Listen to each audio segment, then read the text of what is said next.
Hola, es Fernanda. Today I want to talk about intuition, but I want to talk about it in the sense of noticing yourself or relearning the language of your body. And there are three aspects to this that I want to touch on. The first is noticing a yes or things that make you feel good.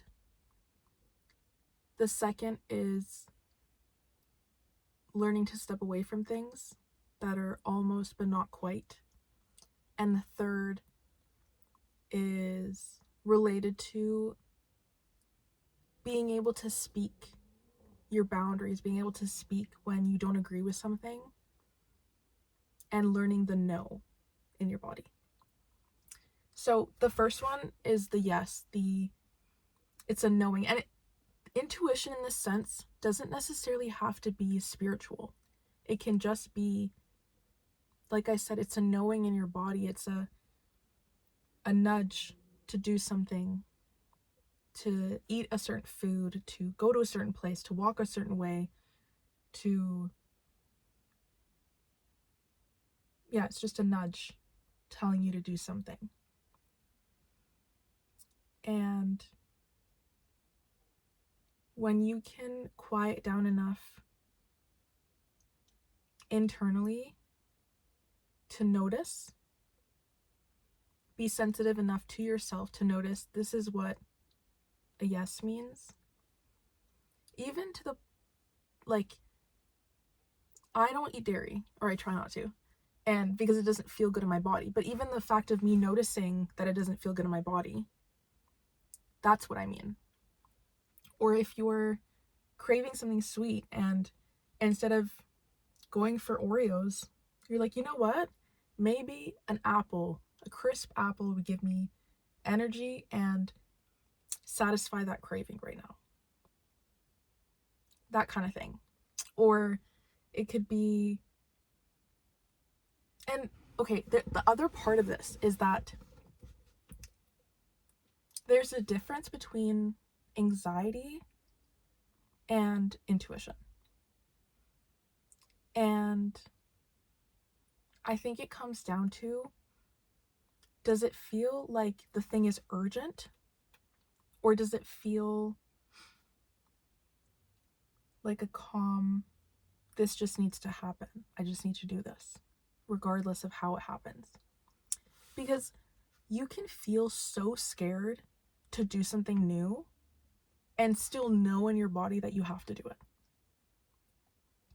And that can go for a lot of things that will expand you and help you grow.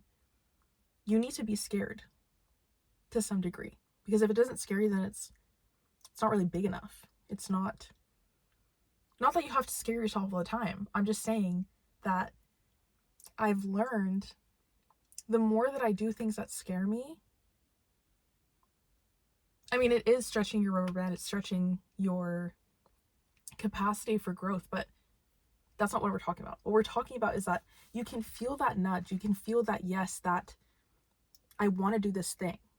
And it can scare the living out of you. But it doesn't mean that it's wrong. And if you can notice that even under all that fear, you're still guided to this thing, then it's not anxiety. It's not, you can still follow it. That's what I'm trying to say. And it can also be things like eating habits, being sensitive enough to yourself to know these things don't make me feel good. Or I notice that I'm always really bloated, or I feel really tired after I eat this, or even around people. That's how you can start to read what's right for you, what isn't right for you. Because if you feel drained, if you noticing those little shifts, that's learning the language of you, that's learning the language of your body. And that will be a tell for being more authentic to you and creating a safer space for you or for yourself. And that's bringing me into my second point about when something is almost but not quite. You can feel this nudge telling you, even if, like, logically, it's what you wanted. Logically, it makes the most sense for you to keep this thing in your life. Logically, why would you let it go? It's taking all the boxes. But when you start to connect to your intuition, you start to connect to your body, and you feel that nudge of, it's almost perfect, but it's not quite what I wanted. It's not satisfying everything. It doesn't necessarily mean that you're asking for too much or your expectations are too high. Like, when you feel that, it's important to listen, because it's there for a reason. And even if, and it even goes down to, like, not settling.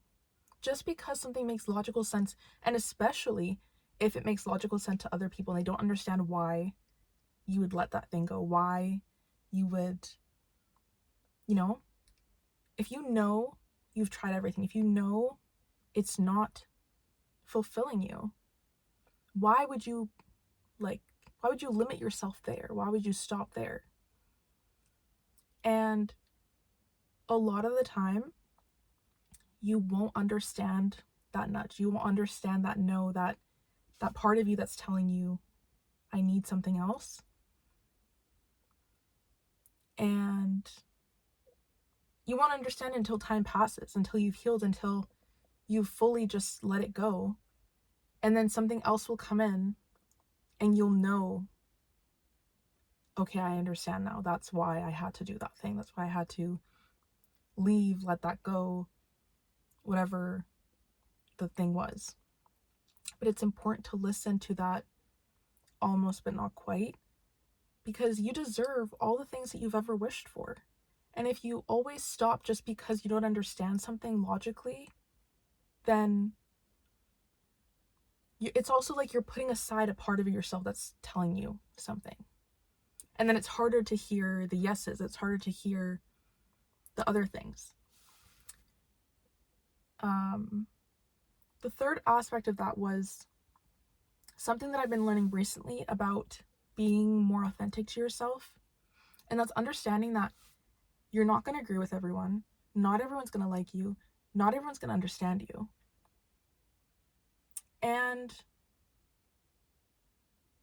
you don't have to get along with everyone, agree with everyone. Like, as long as you're not being rude, it doesn't make sense for there to be that many people in the world and for you to agree with every single person or to get along with every single person.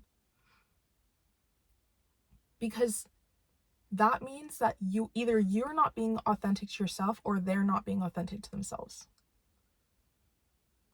Obviously, when you agree with someone and when you get along, like, it's a beautiful thing and whatever, but that's not what I'm trying to get at. What I'm trying to say is that when you listen to those, don't eat this, don't do this, let go of this, then also you're practicing that muscle of, if someone says something and it doesn't sit right with you, you don't just have to agree. And if you can understand that you're not going to agree with everyone, that you're not going to get along with everyone, then you're going to keep building that muscle through when something doesn't land, you can speak up. And that shows self-trust, and it's being authentic to you. And then you're also showing other people that you're a real person. And you're not trying to change yourself to make something less uncomfortable for someone. If you're not being rude and you don't agree with something, you're allowed to say that. You're allowed to say, you know what? Even just in, like, for me, sometimes it's just my face expression. Like, I can't control that. And if something doesn't land, I'll just be like, or if you don't agree with something, you're allowed to say, what do you mean by that? You're allowed to say, and that's allowing, that also comes with you accepting your light and your dark. Because when you accept the parts of you that might not be as agreeable with other people within yourself, then when those situations come up and you don't agree with something, or someone might have disrespected you, or someone might have whatever the case may be, then you allow space for that shadow aspect of yourself to come out. And then you're also building that muscle of listening to your body. If that thing that was said was a no in your body, then you voice that, and you voice it, then you're showing yourself, I'm listening and I can speak up for myself. And it becomes a lot easier, especially when you've ingrained that you're not going to get along with everyone, and you don't have to. Because then it's not tied to your worth, whether you're agreeable or not. It's not tied to your worth, whether you get along with everyone or not. You know that you have these special things about you, and that when people come in and they're meant to be in your life, then you're going to agree with them and you're going to get along with them in that way, or you're going to bond over those things. And if you don't, it doesn't mean anything is bad about either of you. You're just different, and that's fine. But I think that it's one thing that I've learned, and a lot of the time, you might get more respect because of it, because you're not changing your values, you're not changing your opinions about things, or you're having opinions about things, and that's not altered by who's around you. You stay the same regardless of who's there. And there's just a power that comes in that, because then you don't feel like you have to change to be around people. You can just be. And a lot of people appreciate the honesty, even if it does make them a bit uncomfortable, it does surprise them. They know that you're being real. They know that you're being honest. And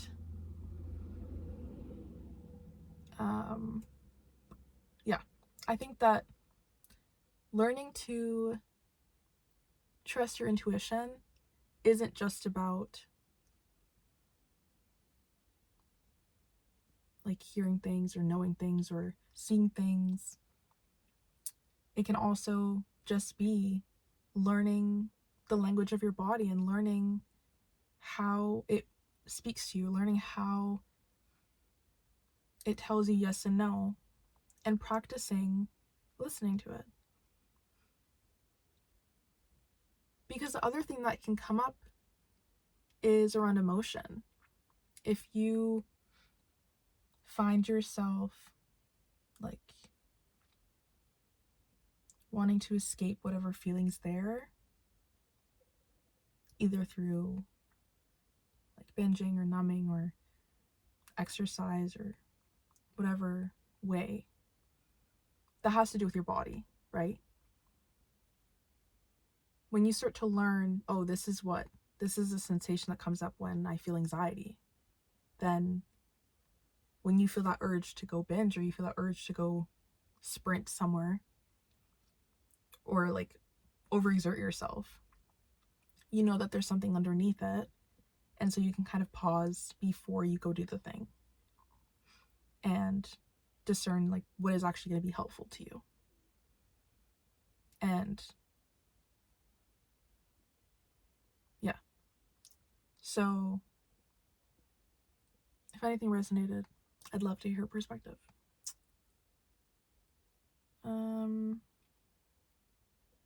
I'm sending you lots of love, and I'll see you in the next video.